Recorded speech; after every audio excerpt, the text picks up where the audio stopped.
From the Atlantic to the Pacific, this vast nation, one of the largest of the world, encompasses towering mountains, rolling prairies, the Great Lakes, and crashing shores. From this land have come great cities, abundant farms, and majestic dreams. In 1871, this expansive nation sought to link its scattered population by building the world's longest and costliest railroad. On November the 7th of 1885, it was completed. And in its thousands of miles of ribbon steel are told the story of a nation. Join me as we ride the Canadian, one of the last great trains of the world, on a journey back in time.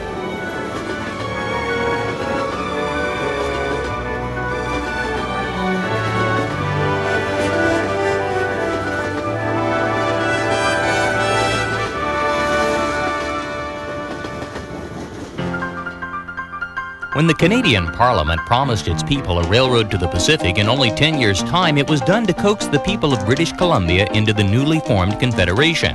BC agreed, and the builders started to work. Not surprisingly, it ran behind schedule and took 14, not 10 years to complete. Soon after the last spike was driven on the southern route of the Canadian Pacific, the Grand Trunk started its own railroad to the north through the Yellowhead Pass, and simultaneously, the Canadian Northern, in competition, began its own route. And by the early part of this century, Canada had not one, but 3 different transcontinental tracks.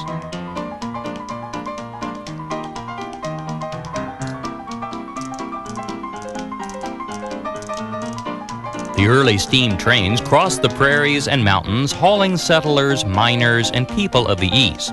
The trains were slow and none too luxurious, but they were a vast improvement over the Carleton Trail that had moved pioneers and adventurers before.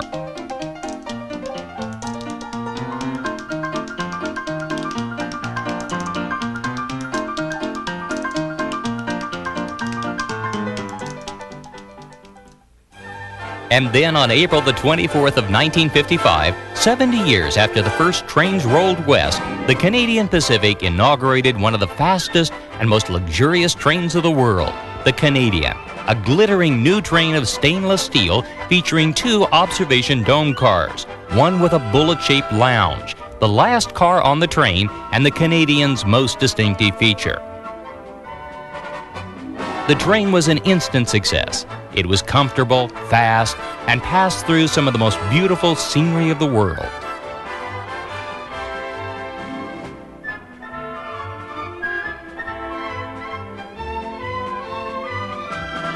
But within a few years, jets were making the 3-day trip to the west in only a few hours, and the public started to abandon the train. Via Rail, Canada's passenger rail service, operated the Canadian on the southern route of the CP until 1989, when they put the Canadian on the Supercontinental's northerly route. At the same time, Via announced that they were investing $200 million in a program to completely restore this train.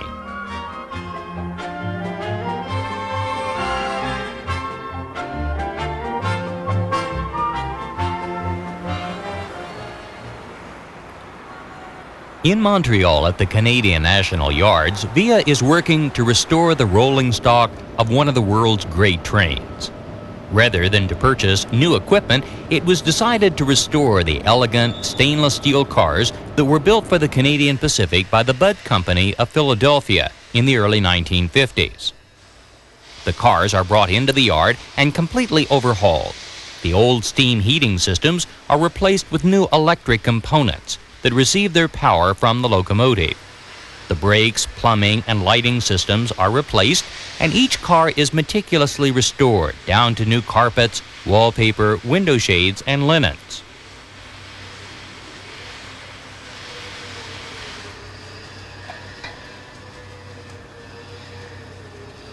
When the cars are finished, they are tested, then put back together into a unit of usually 12 cars as a newly restored train, consisting of a baggage car, 2 coaches, the Skyline Dome, a dining car, 6 sleepers, and the trademark park car with its dome and bullet-shaped rear lounge.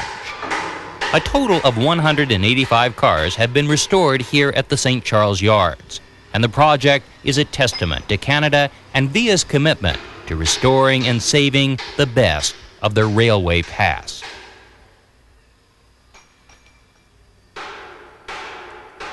The new route of the Canadian takes the northerly route of the old supercontinental. From Toronto, the train heads around the Great Lakes to Winnipeg, then west to Saskatoon and on to Edmonton.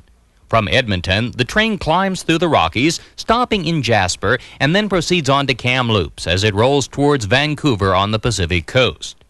The Canadian begins its westward journey in the city of Toronto. Toronto is Canada's largest city. It is the capital of Ontario and one of the truly great cities of the world. It stands on Lake Ontario, a glittering metropolis of steel and eye-catching architecture. It has a population of over 3 million people and includes 80 different ethnic groups. The UN cited Toronto as the most ethnically diverse city in the world. Dominating the skyline is the CN Tower. It looms over the city and has become Toronto's best-known landmark.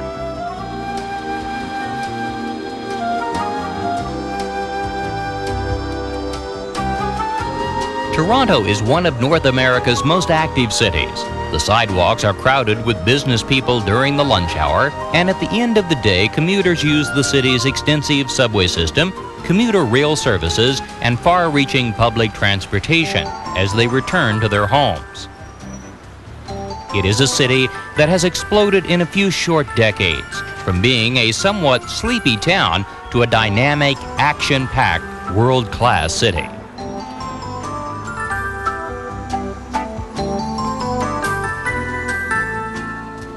Canadian cities have done well in preserving their downtown cores. In most Canadian cities, vast indoor shopping malls have been built in the center of the downtown. The Eaton Centre on Yonge Street is one of Canada's largest downtown shopping malls. It has helped to keep the central city a vibrant centre of retail trade by bringing to the people of Toronto a style of shopping that has become expected. Canada's cold winters make these enclosed cities within cities great places to shop.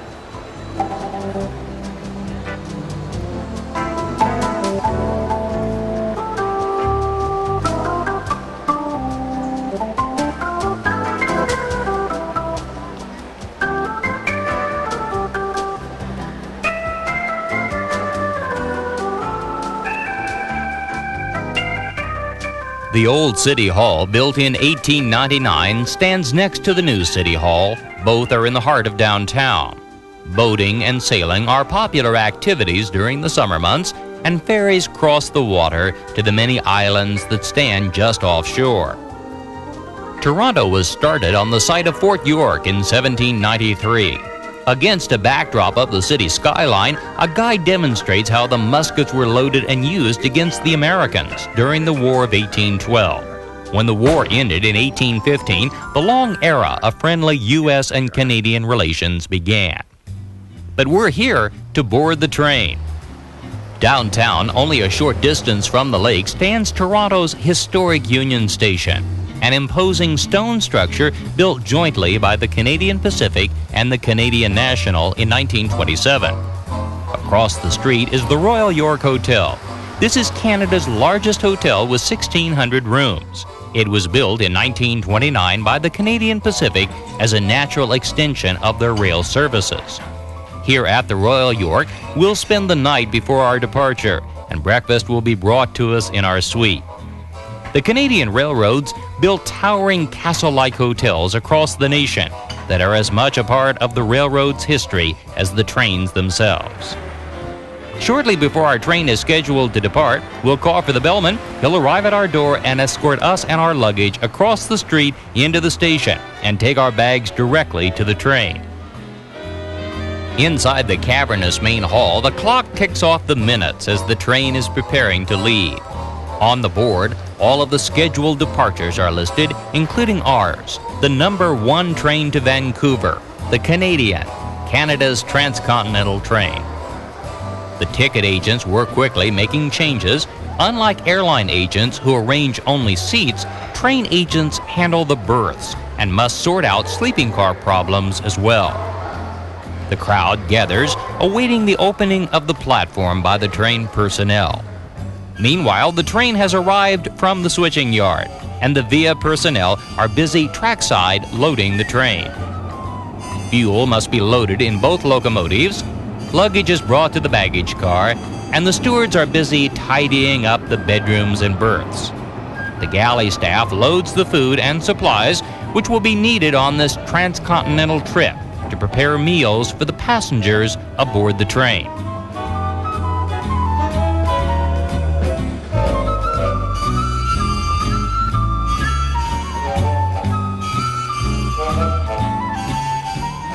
Once the preliminary preparations have been made, the station agent will open the platform, and the passengers will stroll alongside the silver train looking for their compartments and cars.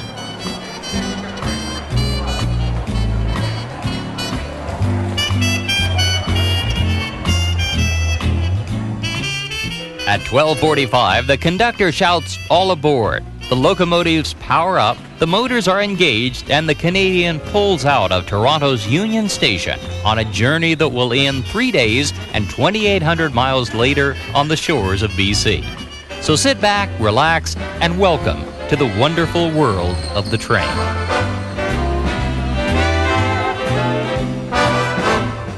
From the observation car, passengers watch the city and suburbs roll by as the train makes its way north on its journey around the Great Lakes.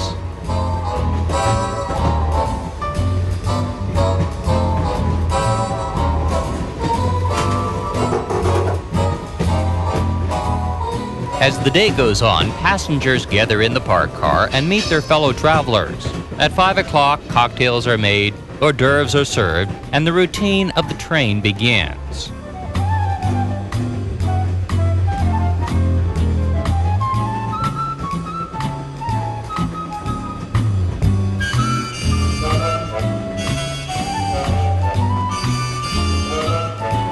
While passengers are having their dinner on the first night of our ride, the sleeping car porters are busy making up the berths. The Canadian has 3 types of sleeping accommodations: sections, which are sleeping berths in the front part of the car, roomettes, where the single chair converts into a bed, and bedrooms, one of which you see here. Each bedroom has its own small bathroom, 2 chairs, and 2 berths. The steward makes up the beds by collapsing the chairs and lowering the bunks into place. The space is not large, but the bedrooms are comfortable and afford complete privacy. And devoted train travelers will tell you there are a few things more relaxing than sleeping aboard a train.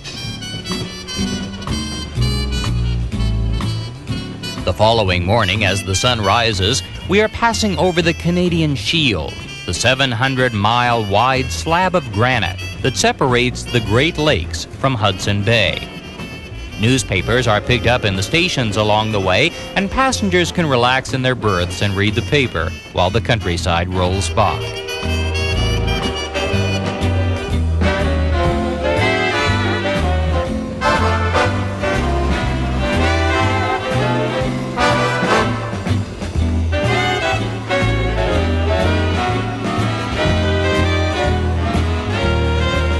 After enjoying breakfast in the dining car, passengers will spread out over the train.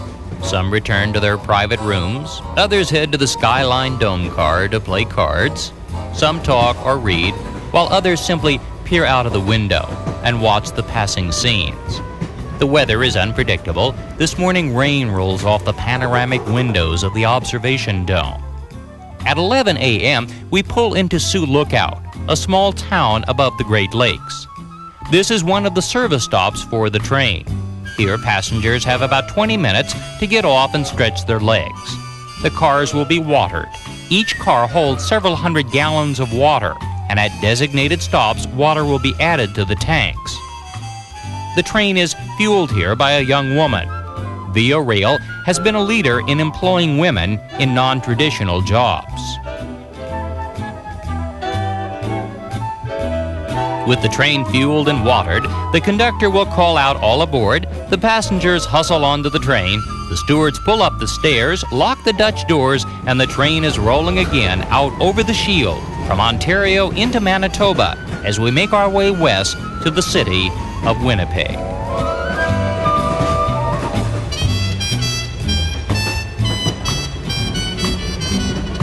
The day passes quickly, and the Canadian Shield scenery of lakes and pines and granite walls turns into the prairies and then finally the skyline of Winnipeg.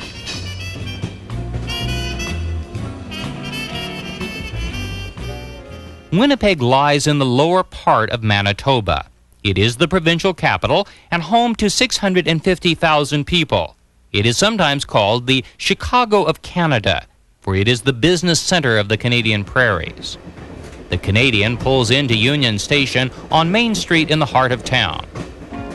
Winnipeg has a modern skyline. New office buildings tower over the prairie land. At Union Station, we leave the train and head across the street to the Fort Garry Hotel. The bellman follows with our bags, much as we experienced at the Royal York in Toronto. The Fort Garry is one of Winnipeg's classic landmarks.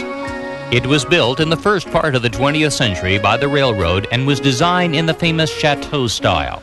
Because of its location, across from the station, it was for years a center of activity for this crossroads town.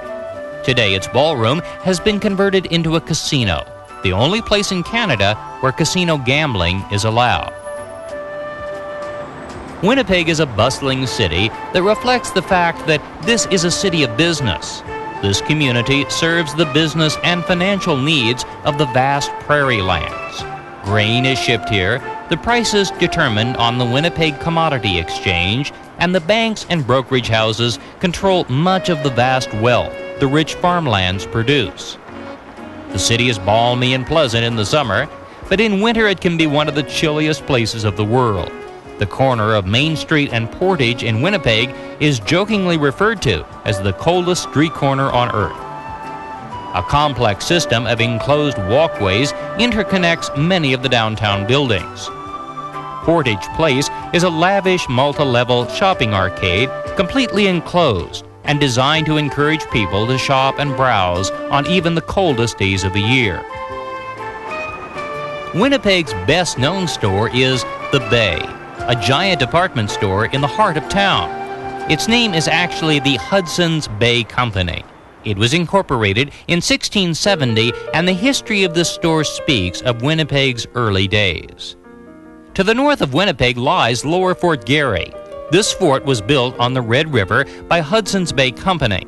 The company established this outpost to receive the furs caught by trappers who braved this unsettled and largely unexplored land. The Red River carts were used to haul the furs. They were also the primary means of moving goods west for the pioneers. They were to Canada what the covered wagons were in the U.S. The carts were made only of wood. When the wheels turned, they created a deafening squeak that was said to have driven many settlers to distraction on the long trips west. Winnipeg was built on the Red River below the fort at the point where the Red and Assiniboine rivers meet. Winnipeg arose on the west bank, St. Boniface on the east. The historic St. Boniface Basilica is one of many sites on this quiet and very French side of the river. This is the largest French-speaking community west of Quebec. The Métis, French Canadians who married natives, settled here and began Winnipeg's long tradition of ethnic diversity. The Ukrainian Cathedral speaks of Winnipeg's second largest ethnic group. Their heritage is evident throughout the city. There are more Ukrainians in Winnipeg than any other place in the world outside of the Ukraine. Winnipeg is the capital of Manitoba, and the legislative building stands in the heart of town. It was built in 1919 in the neoclassical style. The golden boy atop the dome stands posed with a sheath of wheat in his hand, looking out over the vast prairie lands. Winnipeg is home to the Royal Canadian Mint. Here the coins of Canada are produced. The Centennial Concert Hall is the home of the Royal Winnipeg Ballet, one of the world's foremost dance companies. The people of Winnipeg have always supported the arts. Winnipeg is covered with parks. The green lawns and shade trees create a sense of restfulness in the summer months. Assiniboine Park on the western edge of town is Winnipeg's oldest park. It offers a variety of attractions, including a sculpture garden with the works of Leo Maul. Leo Maul is a Winnipeg artist whose work in bronze is recognized worldwide. He has gained international attention for his expertise at human detail. On the Red River, excursion boats pass regularly. Winnipeg has always been a transportation town. Its earliest days are, like so many Canadian towns, tied directly to the fortunes of moving people and goods. Billowing clouds of smoke moving across the prairies signaled the coming of the train. The Prairie Dog Central is Winnipeg's last steam train. It operates on an excursion journey today from Winnipeg's St. James Street station out to Grosse Isle. In the early 1900s, there were many of these trains that hauled people from Winnipeg out to Victoria and Winnipeg Beach, Manitoba's lakefront towns. The locomotive was built in Scotland in 1882 and is typical of the hundreds of locomotives that traveled the Canadian rails until the end of the age of steam.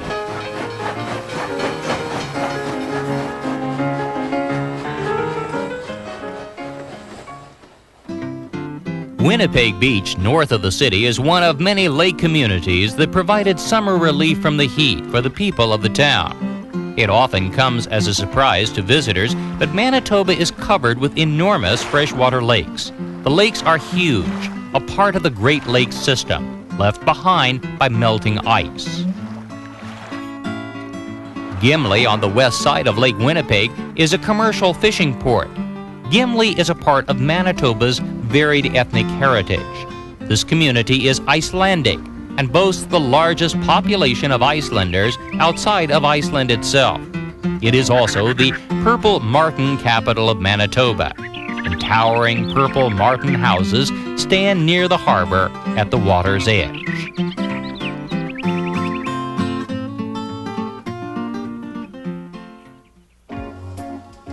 But Winnipeg is mostly about business.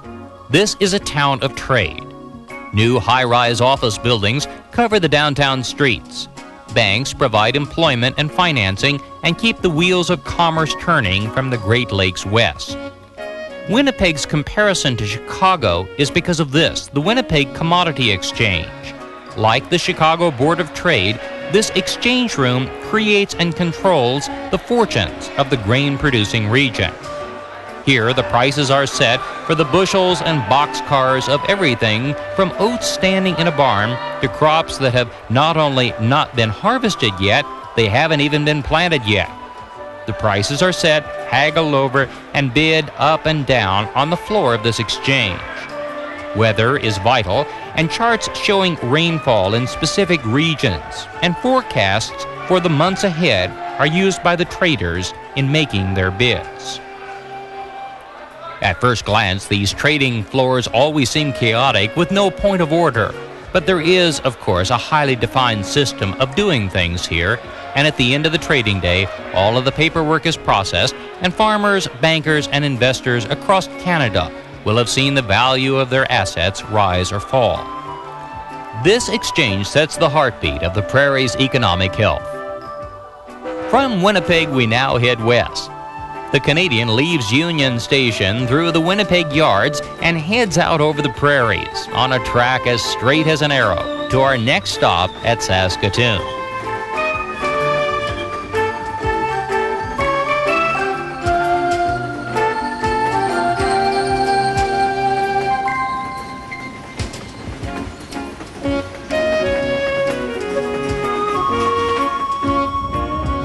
Operating the train is a highly skilled job. Like piloting a plane or guiding a ship, the engineer is ultimately responsible for the lives of hundreds of people on board the train. The locomotive is staffed by two people, an engineer and his assistant. In reality, they both take turns driving the train. The Canadian is pulled by two locomotives, though only the head engine is staffed.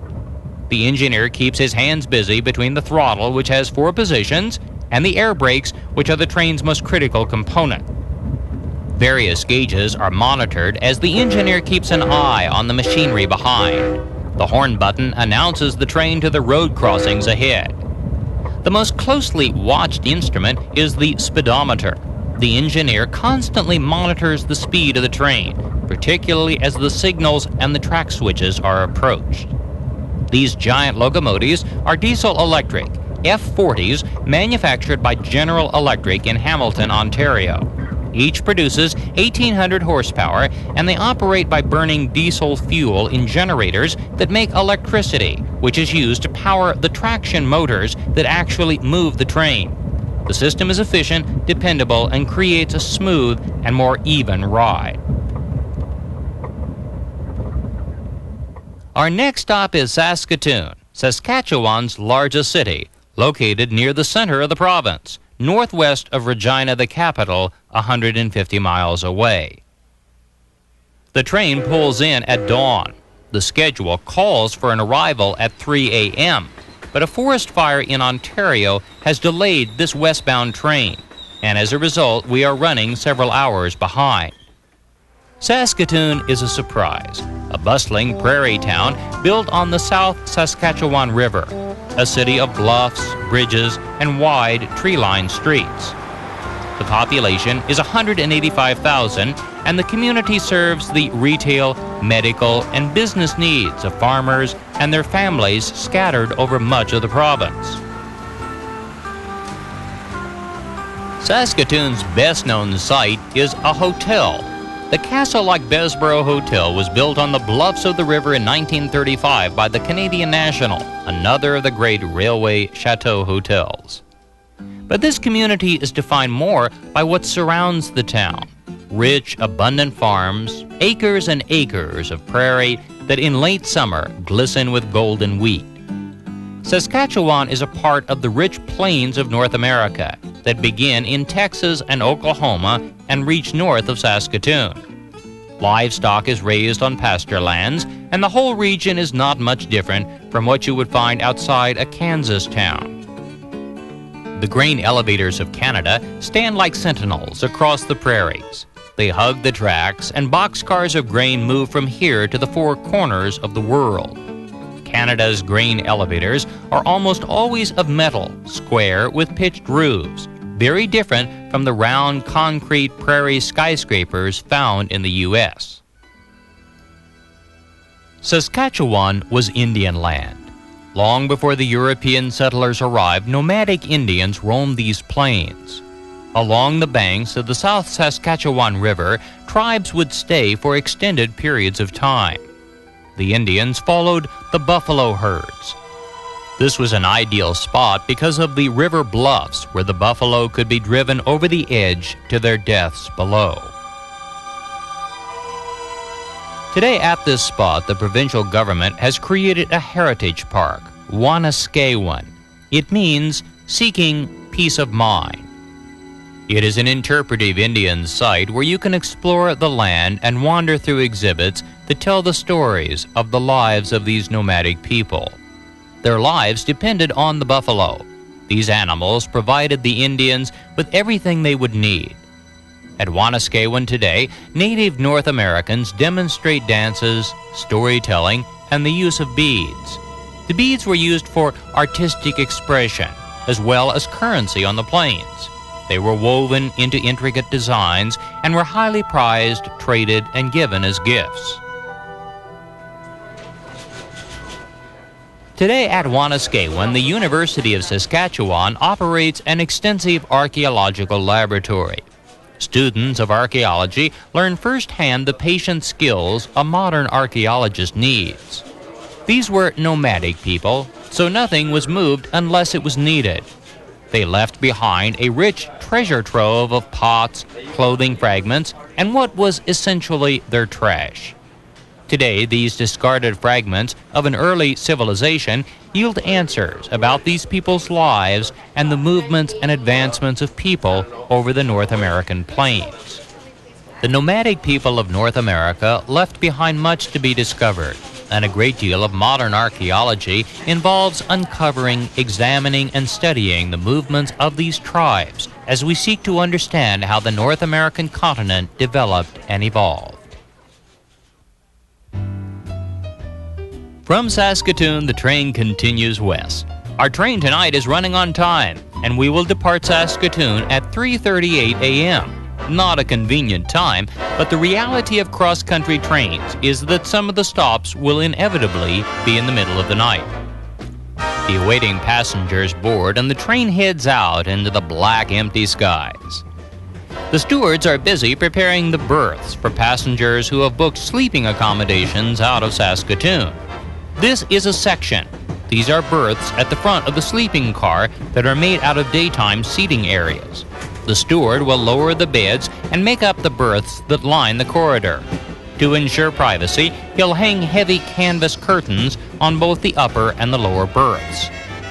Changing into your pajamas behind these curtains has challenged travelers since the first sleeping cars started to roll. The night passes, and the following morning, as the sun rises over the prairies, we are heading west, leaving Saskatchewan and entering the eastern plains of Alberta.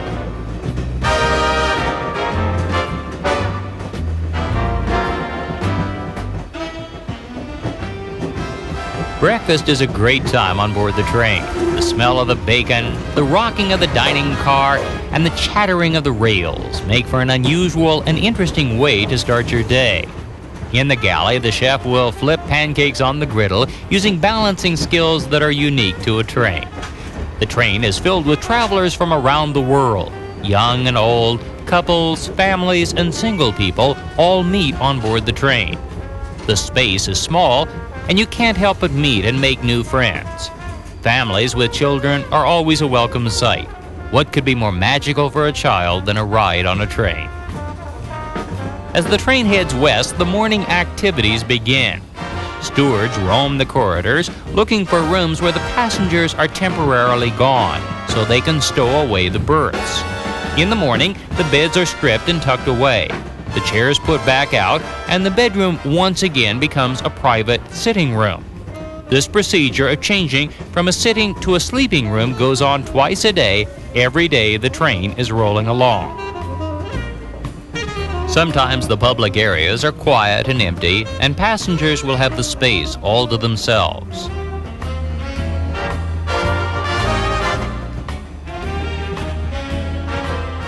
The conductor is the most important person on the train. Passengers sometimes assume the engineer driving the train is the number one person, but not so. The engineer and everyone else on board answers ultimately to the conductor, who is the true captain of the train. The conductor has many jobs. He takes tickets, but handling the paperwork is the more time-consuming task. He must also monitor the timetable, hustle the staff to move the train out of the station quickly when it's running behind, handle staff problems, passenger complaints, and in general, keep the train rolling along. He is the most influential person on board, and he has the ultimate say on the operation of the train. From Saskatoon, we head west into Alberta and out over the eastern plains of this varied province. The terrain starts to rise as we approach our next stop, the city of Edmonton. Edmonton is Alberta's capital.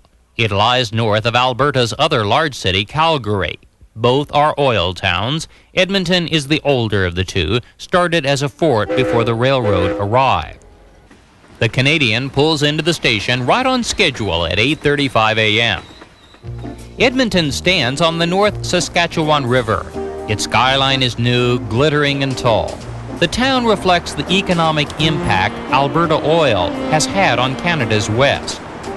This is the provincial capital, and the legislature building in the center of town is impressive and bold. Edmonton's strategic location earned it the title of Gateway to the North.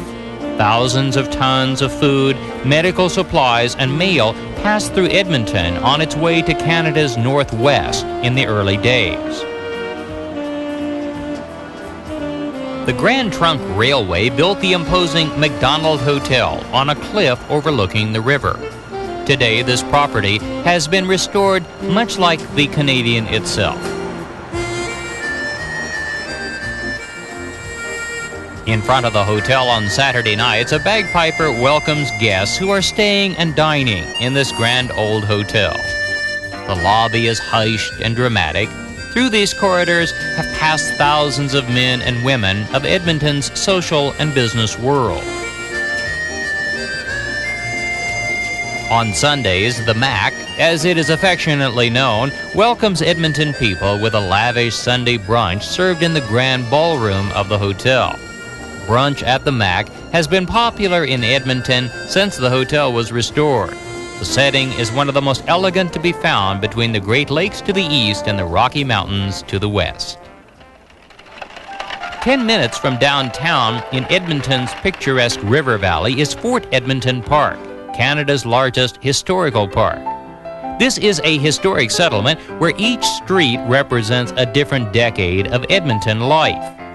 4 different areas tell of Edmonton when it was a fur trading post, a gold rush town, a turn-of-the-century ragtime city, and a roaring 20s town. Several attractions emphasize the role of transportation. Stagecoaches, wagons, and trolleys are a part of this historical park. Here you can ride an old-fashioned streetcar, just like the type that once ran down Jasper Avenue, Edmonton's main street.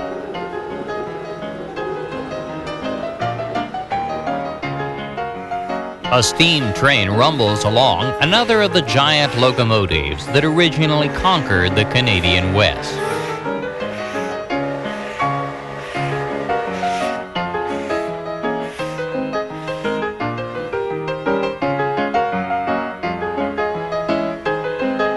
The cab is manned by an engineer and a fireman, just like the modern-day Canadian. Except on these old trains, the fireman's job was just that. He stoked the boiler and kept the fires hot so the engine would make steam and keep the train rolling along. But Edmonton's biggest attraction is the West Edmonton Mall. When you see the replica of a Spanish galleon, you'll know this is no ordinary shopping mall. This is the largest shopping mall in the world. It cost over $1 billion to build. It covers 5 million square feet, the equivalent of 115 football fields. It includes 800 stores, 110 restaurants, 19 movie theaters, a zoo, an amusement park. The whole thing is staggering in its size. There is a dolphin lagoon with 4 Atlantic bottlenose dolphins, a giant skating rink open year-round, and enough attractions to keep you busy for a month. The World Water Park includes the world's largest indoor swimming pool, complete with a wave-making machine and huge water slides. It's a giant enclosed Coney Island in the Canadian North.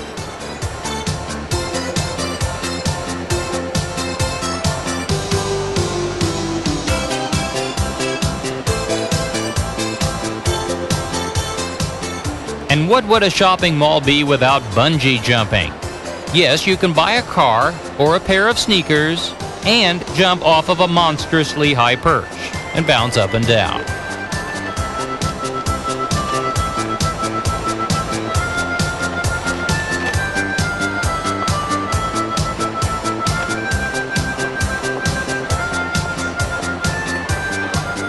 And if that isn't enough, there's a full-scale amusement park with merry-go-rounds, Ferris wheels, and 22 other attractions and rides, including a roller coaster that will spin you upside down. The West Edmonton Mall is unique. It's Edmonton's best-known attraction and unlike anything else in the world.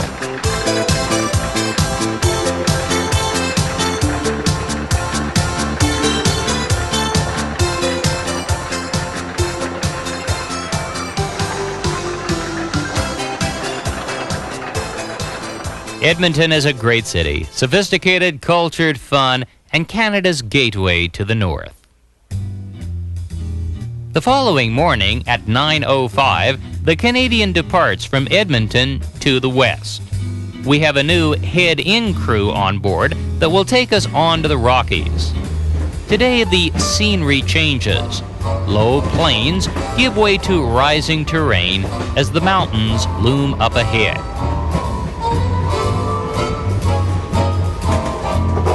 We pass endless freights loaded with grain moving west to the Canadian ports.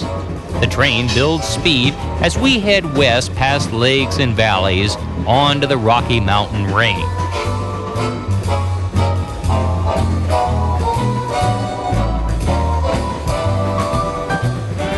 visitors crowd in the observation dome to view the scenery, which is the main attraction of the day.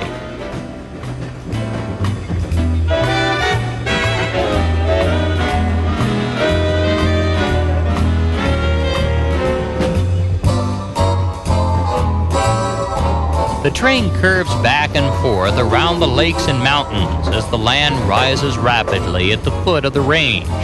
We are heading west through the Rockies towards the Yellowhead Pass.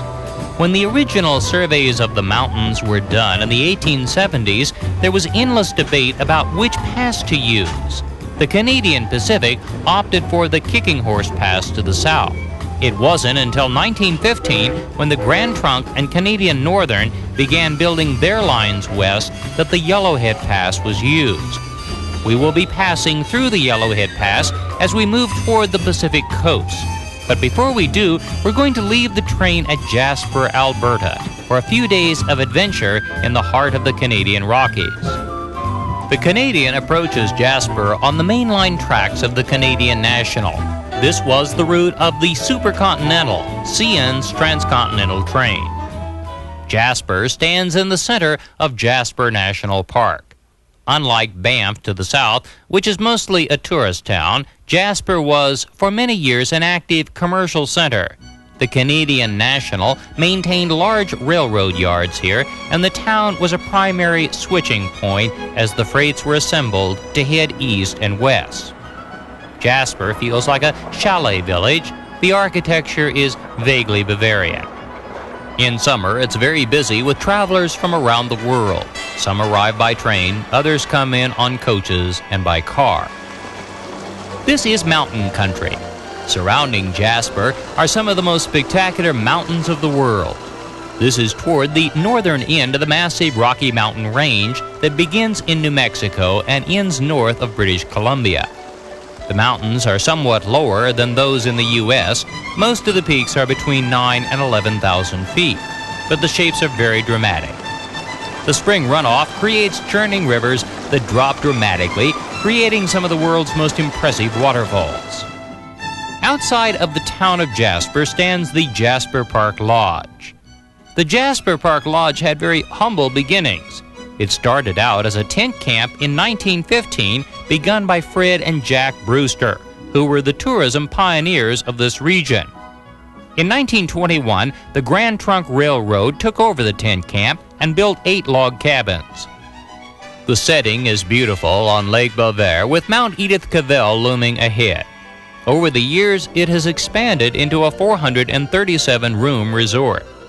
One of its most interesting features is its highly mobile room service. If you call room service here and order breakfast, lunch, or dinner, it will be delivered by a bellman on a bicycle, regardless of the weather.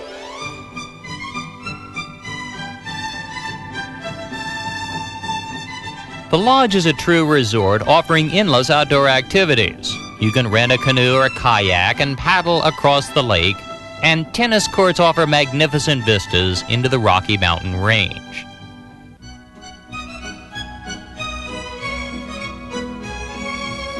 The golf course is world-renowned. Built in 1924, it took 200 men and 50 teams of horses to create. It was designed by the world-famous golf architect Stanley Thompson. Horseback riding has been a popular activity here since the Brewsters pitched their first tents and started inviting travelers from the east. Each day, the trail masters saddle up the horses and lead people staying at the lodge on the trails around the lake, past rivers, and through valleys of the mountain range. Magnificent scenery forms a backdrop along the trails, and the experience is typical of the outdoor adventures this region provides.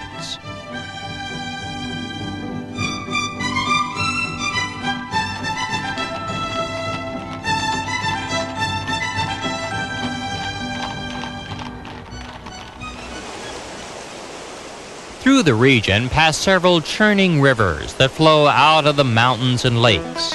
Whitewater rafting is one of the activities the Jasper Park Lodge provides. Participants carry the rafts to the river's edge and receive a few instructions before starting out. And depending on your mood and sense of daring, you can experience anything from a gentle float trip to a hair-raising rapids adventure. Today, we're going to run the Athabascan River. This journey starts below the Athabascan Falls, and we'll run the river for about 10 miles. The whole thing takes about 45 minutes, and it's a pretty good way to, quite literally, get your feet wet.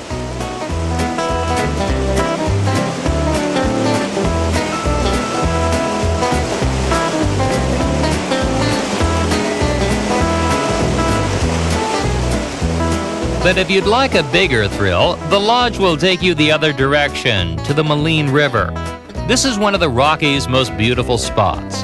The river joins Moline and Medicine Lakes, and when they hand you a helmet, you'll know this ride is going to be a little less calm. This is a true whitewater trip. The river is running at nearly full force, and the raft runners will guarantee you a dramatic ride. The rafts set out from Moline Lake and enter the outflow as they start this wild river journey.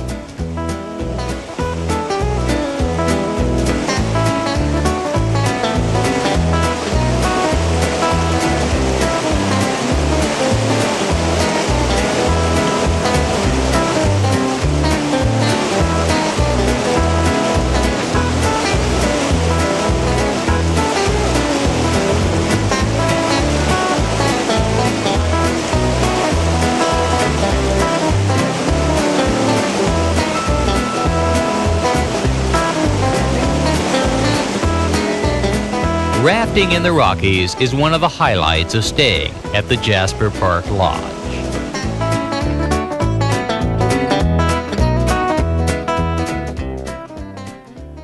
For other travelers, the Jasper Tramway offers its own thrills. This is the longest cable car in Canada. It opened in 1964 and takes 30 passengers at a time to the top of Whistler Mountain. The ride takes 7 minutes and crosses one tower en route to the mountain peak. A conductor on board offers a running commentary as people peer out of the car into the Rocky Mountain range.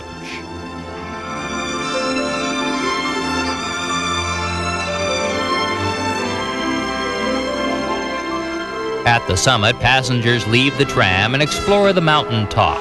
The giant wheels turn rapidly as the cable car makes its way back down the slope. This is Whistler Mountain. It is about 600 million years old and consists mainly of sandstone and shale. It receives its name from the whistling marmots that cover the slopes.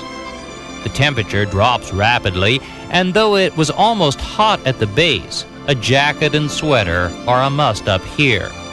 Even in June, when this film was shot, some snow remains. From the top, you can see 70 miles west to Mount Robeson and 60 miles south to the Columbia ice fields. It's one of the best distance viewing spots in the entire mountain range. Connecting Jasper and Lake Louise is the Icefields Parkway. It is no exaggeration to say that this is one of the most beautiful stretches of road in the world. For 140 miles, the view is truly mesmerizing. One breathtaking mountain after another.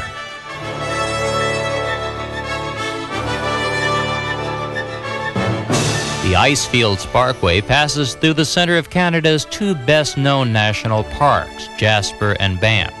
Jasper National Park includes the town of Jasper and stretches south to the Columbia Icefield.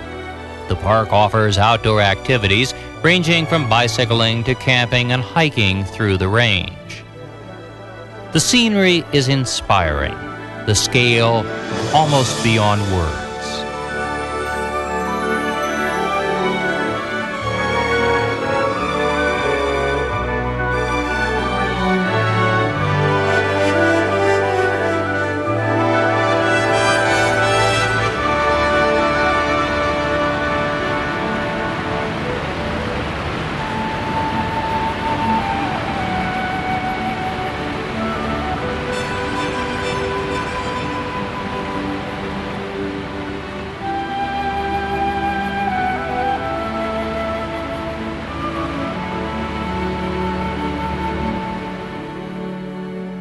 For many visitors, Jasper National Park's greatest thrill is its abundant wildlife.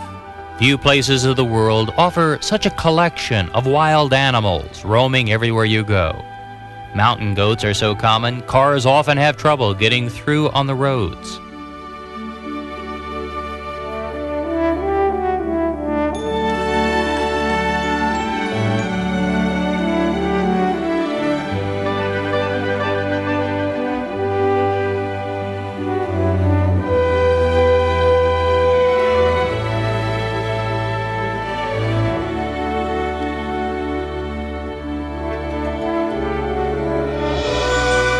Deer and elk will graze right down to the edge of the camps, and the bighorn sheep are so tame that you can get remarkably close. Jasper National Park is a wildlife photographer's dream.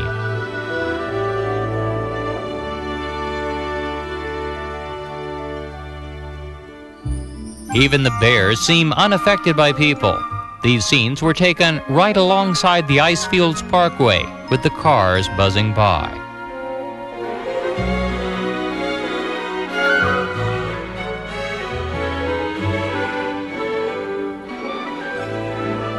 Wildlife abounds in this region of beautiful lakes and snow-capped peaks, but the region's most popular attractions are the massive glaciers that spill out of the Columbia ice fields and down the mountainsides. The Brewster brothers, who hold almost legendary status in these parts, built this chalet to house visitors to the Athabascan Glacier. The Brewsters developed a bus on big tires they called a snow coach. The first ones were fairly primitive, but over the years they have grown into these Star War-like vehicles that move people over the glacier for an adventure on the ice. This is a bumpy ride. The coach is moving along at about 4 miles an hour, and in spite of the tire size, the rocking is pretty severe. Each spring, a new snow trail has to be created. This is not a permanent road. It is always melting, freezing, snowing, and melting again. This is not a stable trail, though the ice is actually several hundred feet thick.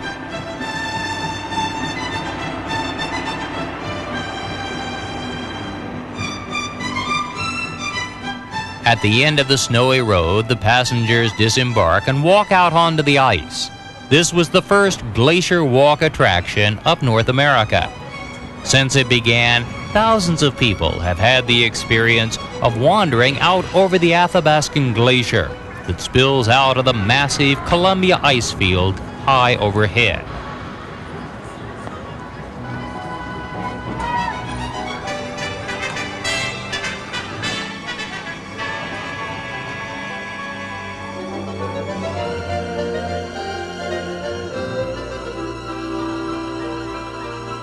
From the Athabascan Glacier, we continue south and soon pass from Jasper into Banff National Park. The Icefields Parkway connects the Columbia ice fields with Lake Louise and Banff to the south.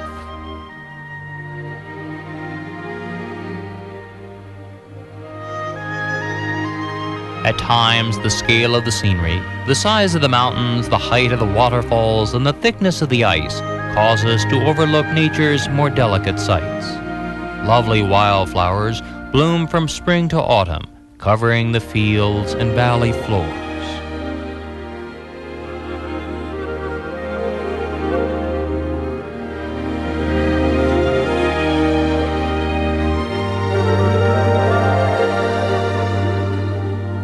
At the southern end of the parkway, we arrive at two of Canada's best-known destinations, Lake Louise and Banff. The tracks of the Canadian Pacific pass through these resorts, and for 34 years, the Canadian took the southern route, stopping in Banff and Lake Louise rather than Jasper to the north. Lake Louise is one of the most picturesque spots on Earth. It stands in front of towering mountains, glaciers pouring off the slopes. The spot is almost mystical at times.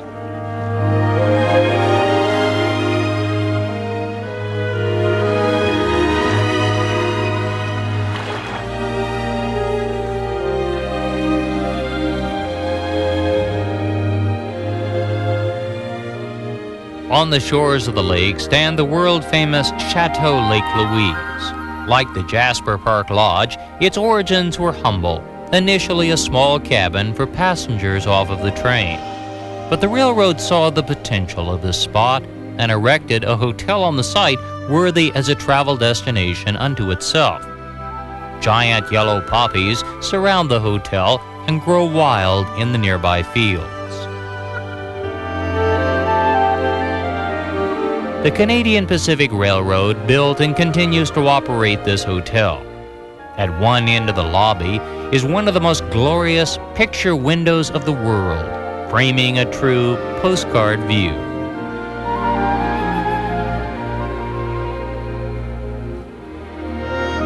The feeling inside is that of a Bavarian chalet.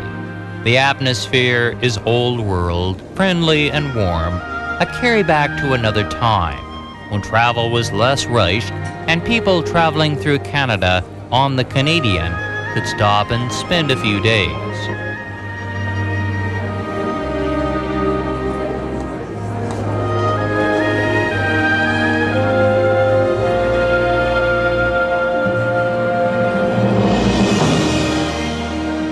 Nearby to Lake Louise is Moraine Lake.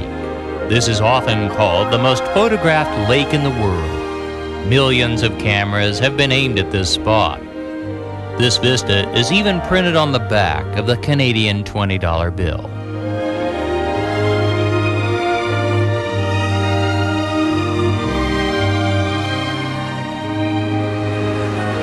On to the east a short distance is the town of Banff. This is a charming, though somewhat commercialized spot that still does retain some of its turn-of-the-century character.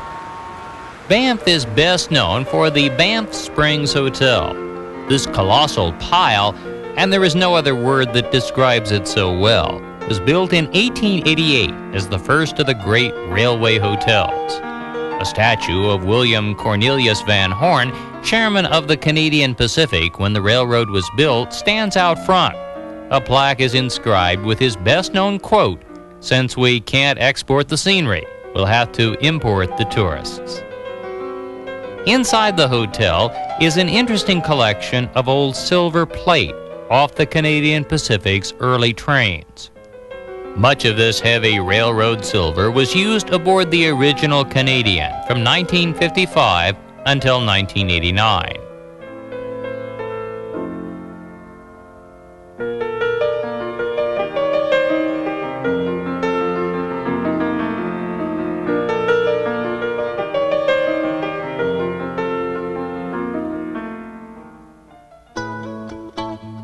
One of Banff's best-known attractions is the gondola lift that runs to the top of Sulphur Mountain. The ride offers a panoramic view along the way.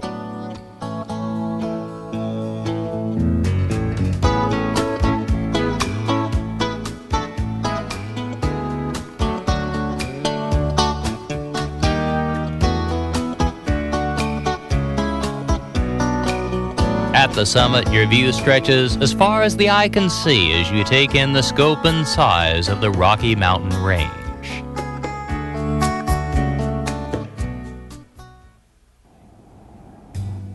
From Banff, we now drive back to Jasper, turn in our rental car, and prepare to reboard the train. At Jasper, the train is serviced, fuel is added, the cars are watered, the brakes checked, and a new engine crew is brought on board. Here, the windows are washed.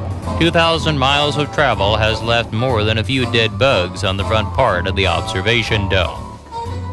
From Jasper, the train now heads west toward the Yellowhead Pass.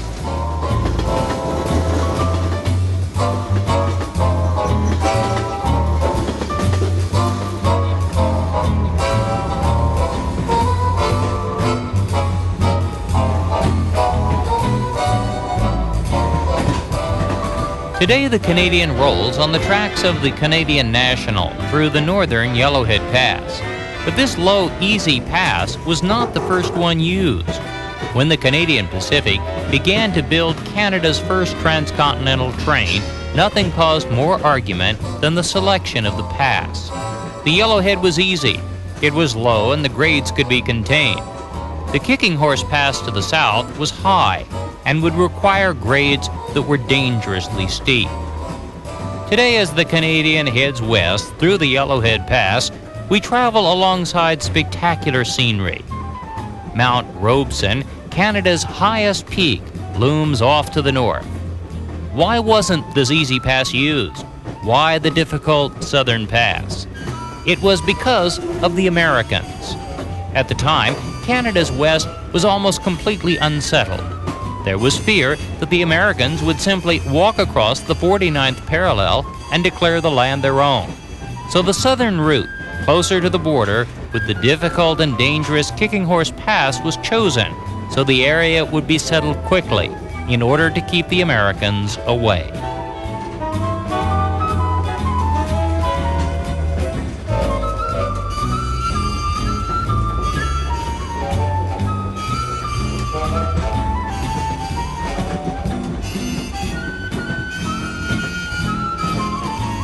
Dinner in the diner, nothing could be finer. An old refrain from a nostalgic song, and today it's as true as ever. Dining aboard the Canadian is one of the most relaxing aspects of this travel experience. Passengers order from a fairly extensive menu, and everything is prepared to order on board. There are no microwaves in the dining car. All of the food is prepared fresh each day. Working in the galley is a job that requires a good sense of balance. The Canadian runs on continuous welded track, and the ride is fairly smooth, but the 80 to 90 mile-an-hour speed makes for enough jostling in the dining car and galley to keep the chefs and dining car stewards on their toes. Dining cars on board trains are a great place to make new friends. Everyone must share tables, otherwise all of the passengers couldn't be served. And after introductions are made, most passengers find their nightly table mates to be interesting. Everyone shares, by virtue of the trip, a common love of trains.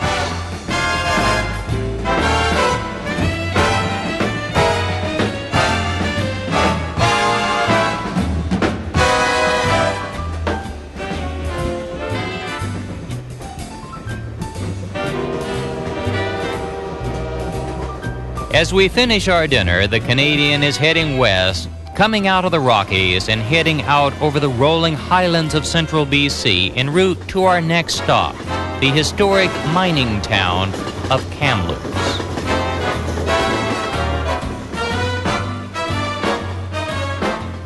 Kamloops is, if nothing else, a railroad town. The main lines of the Canadian National and Canadian Pacific meet at this point. Kamloops lies in the lower central part of British Columbia, between the Rockies to the east and the Coast Mountains to the west. The population is about 70,000, and the feeling is that of a rugged railroad and ranching town. The city hugs the Thompson River that runs through the heart of town, and the rail lines and extensive switching yards make the trains an integral part of the commerce and economy of the region.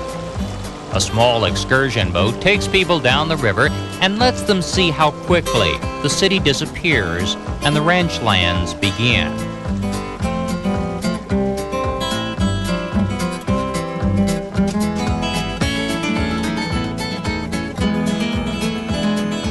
This is farm country, but not quite the same as the prairie lands. Here there are rolling hills.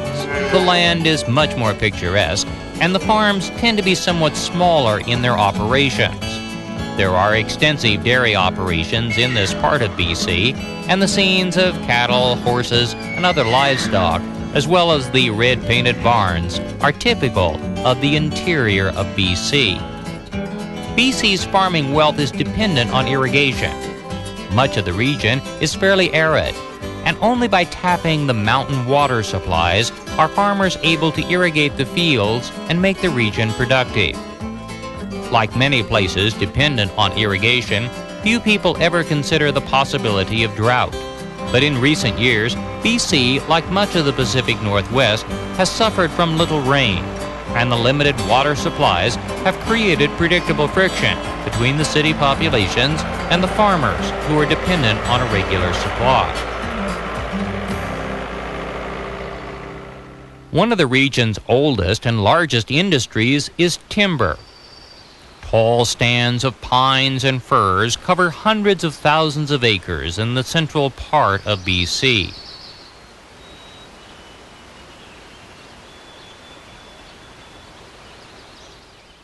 The huge logging trucks can be seen throughout this part of the province. They are on their way to sawmills and pulp mills, which are the largest employers in central BC. Logging is controversial. No one would argue that lumber is, of course, necessary. In spite of all of today's modern materials, lumber is still used in great quantities to build our homes. The resource, unlike fossil fuels, is renewable. But how that resource is managed gives room for many different environmental views. Here the argument is over clear-cutting. It is still done, but in more limited degree. BC is trying to manage environmental concerns against economic and human needs, and the dilemma inevitably leads to dissension between opposing sides. The pulp industry is one of the region's leading employers, but it is also a source of environmental concern. Canada is ahead of the U.S. in managing its ecological matters, but the further north you go, away from the border and the population centers, the more lax the standards become, and Canada is by no means without environmental concerns. A short distance from Kamloops, the scenery changes.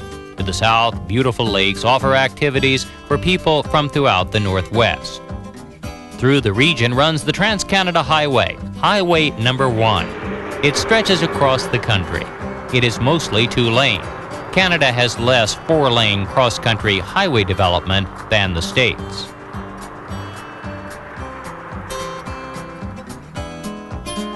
Kelowna lies 70 miles from Kamloops and is a lovely lake resort town.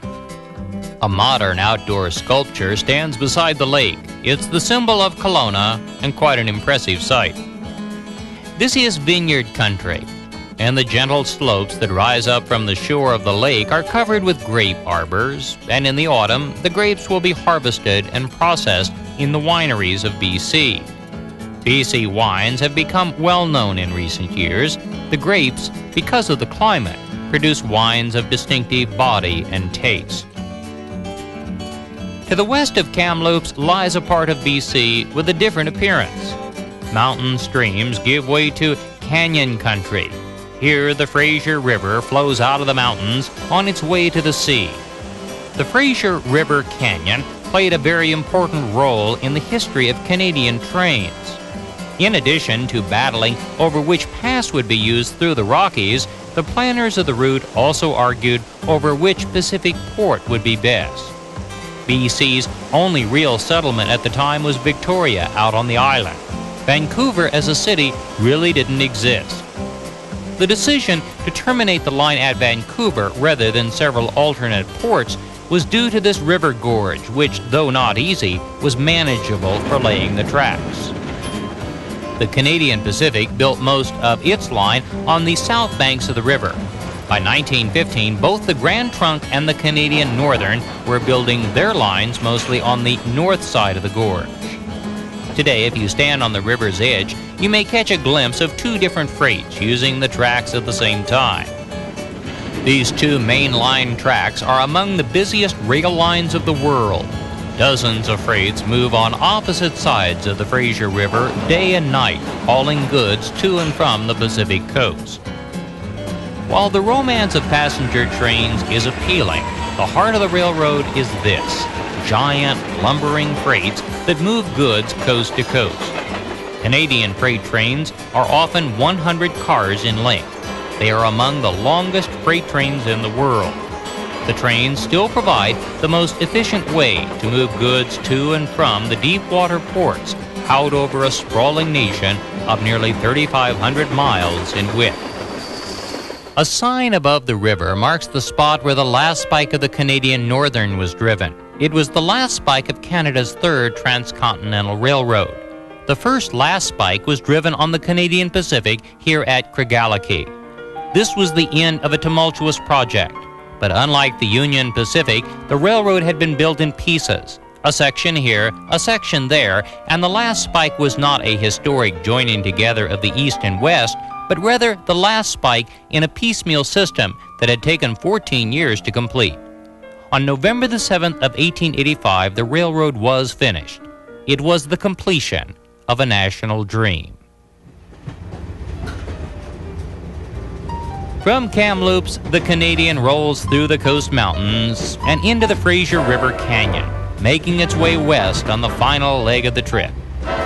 When we arrive in Vancouver at 8 a.m., we will be completing a journey that has taken 3 days and 3 nights, covered 2,800 miles, crossed 5 provinces, the Great Lakes, the prairies, the mountains, and the canyons of the West. This is one of the longest passenger rail journeys of the world.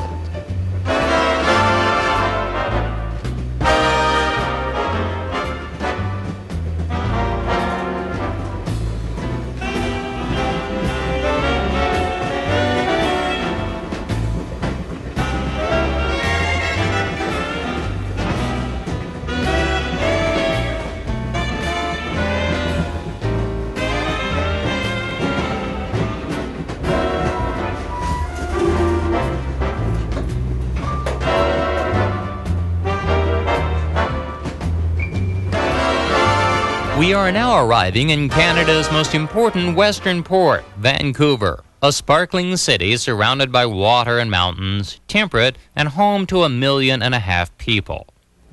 The Canadian approaches from the east on tracks that lead directly into Vancouver's Main Street Station, a great old railway station built in 1919.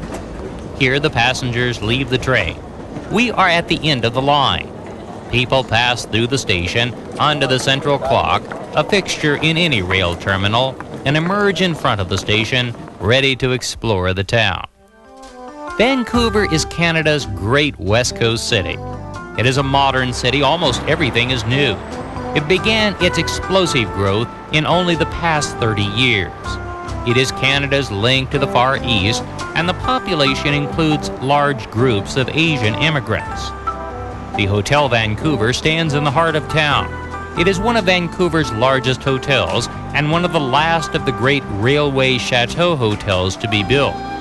It is impressive and gracious and still a center of activity in the heart of Vancouver. This is a world-class city. It boasts spectacular new architecture, a vibrant economic base, culture, recreation, a high standard of living, and compared to other cities of similar size, urban problems that are manageable and not out of hand. The population represents a mix of everything Canada has to offer: immigrants from Asia and Europe, and Canadians who have moved here from the prairies and the east, some for the mild weather, others for culture or jobs, and many for just the excitement a city like this provides. The Granville Street Bridge passes over an island almost in the center of town. This is Granville Island. For years it was purely industrial, filled with warehouses and the shipping trade. Today those businesses still exist, but developers have also created shops, markets, entertainment, and endless restaurants and cafes. This is one of Vancouver's most popular spots. It has become an active center for street entertainers and musicians, and many people of Vancouver will make their way here on Saturdays and Sundays to buy fresh food and fish at the public market on the pier. Vancouver began here in Gastown, a turn-of-the-century part of town that began to develop once the railroad arrived. In the center of Gastown is a historic town clock, the steam clock. It operates by, of all things, steam, city steam that is pumped under the streets as a public utility. The clock, pendulum, and weights are powered this way, and 4 times an hour, the chime sounds using wheezing old steam whistles. It's a curious attraction and very interesting to watch. Canada Place stands on the water next to the old Canadian Pacific Station. This is a sprawling new pier that was built for Vancouver's Expo and today acts as the terminal for the nearly 24 different cruise ships that sail from Vancouver to Alaska during the summer months. The ships sail west through the harbor and under the Lions Gate Bridge. This suspension bridge is one of Vancouver's best-known sights. It links downtown with all of the communities on the North Shore. It is one of Vancouver's busiest thoroughfares. The road over the bridge passes through the center of Stanley Park. This is Vancouver's best-known public park. It is only minutes from downtown and is filled with people on weekends enjoying the outdoors. There are marinas, bike paths, jogging trails, and lots of different things to do. The park's best-known attraction is a colorful group of totem poles. These brightly colored totems have stood in the park for a very long time. They are authentic and represent various Indian tribes scattered throughout BC. The figures on these totem poles represent families, events, and the leaders of each clan. They do not, in most cases, represent gods or spirituality. They were carved to record the stories, the heritage, and the history of a people, not as idols of worship, which is commonly thought. The Canadian terminates in Vancouver, but Victoria, BC's capital out on Vancouver Island, has a strong connection with Canada's original transcontinental train. When British Columbia was being enticed into the newly formed Confederation, Victoria was the only settlement of any size. The planners of the railroad wanted to build the train to operate to Victoria by loading the train onto ferry boats, as is common in Europe. The plan was never carried out, and today Victoria remains unconnected to the main line of the train. Victoria today is Canada's most charming city. It is more English than London, and its sense of grace and ease are world-renowned. This is the capital of British Columbia, and the legislature building on the water is famous for the Christmas-like outline of lights that glow across the harbor each night.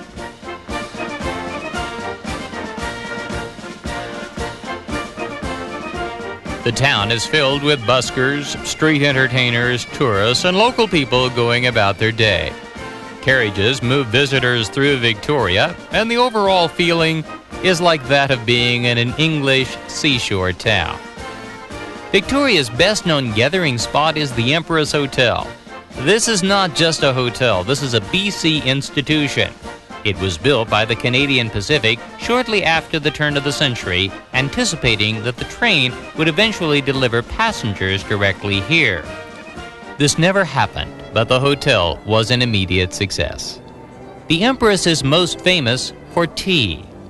Tea in the lobby of the Empress at 4 o'clock goes back to the earliest days of the hotel. It reflects its English traditions and continues as popular as ever today. The quiet background sounds of clinking silver and animated conversation create an ambiance like that of the early trains, when travel was more leisurely and less rushed, a time when travel was to be savored and enjoyed.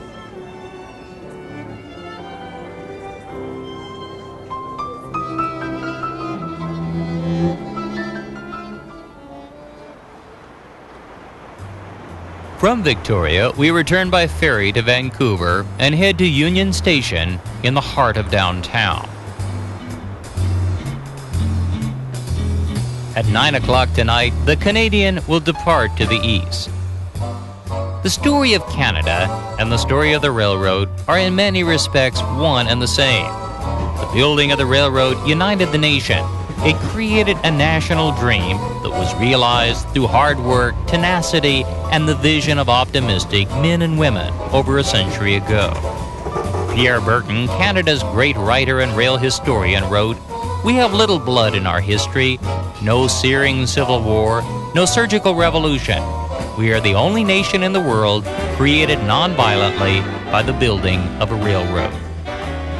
Today, the Canadian continues to travel both east and west across a great land.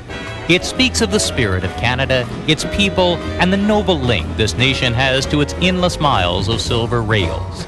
The Canadian is one of the last great passenger trains of the world, an experience enjoyed each year by thousands of devoted and enthusiastic travelers who still appreciate and understand the magic of a train.